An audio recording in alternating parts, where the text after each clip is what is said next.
Throughout my entire life, I've been trying to develop this skill of listening for the still small voice in terms of what it is that I should be doing. I went to grad school, and after grad school, I had an opportunity to go work in Africa. So I was actually in Africa when the still small voice was saying, but you really know that your family's business isn't doing too well right now. And you really need to think about that. I was having a great time, but the voice said, go back. Go back and see what you can do, see how you can help. And I love that idea of trying to figure out how I can keep helping, how I can keep serving. I don't think that being patient necessarily means that you are foregoing something or losing out on something. I mentioned that I heard the still small voice that said, quit playing around in Africa and go back and work. What was leading up to that initially was that I kept reminding myself that the place I seek is seeking me.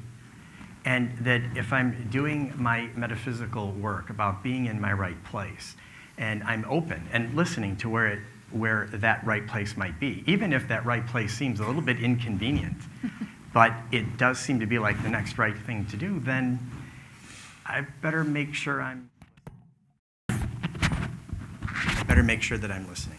I think you always have the opportunity to control your environment with the thought that you bring to it every day. I don't think there's a day that goes by that I'm not doing some degree of metaphysical work before I'm out of bed in the morning. And that drive time on the way to the office for me is so important about getting my thought aligned properly. Having a confident expectation of good for everything that's coming up, that everything that's coming ahead, it eliminates so much stress. So much worry can be dissolved if we just have a more confident sense that good is just waiting for you. If it's the right idea, then it's going to unfold. And so I've gotten much better over the years at learning to yield to anything that comes up that's a better idea.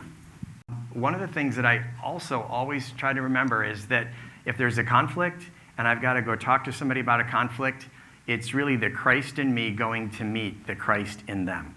And I try to make sure that I remember that there's a one mind connection here, and that usually smooths things over pretty well or paves the way for solutions to come forth.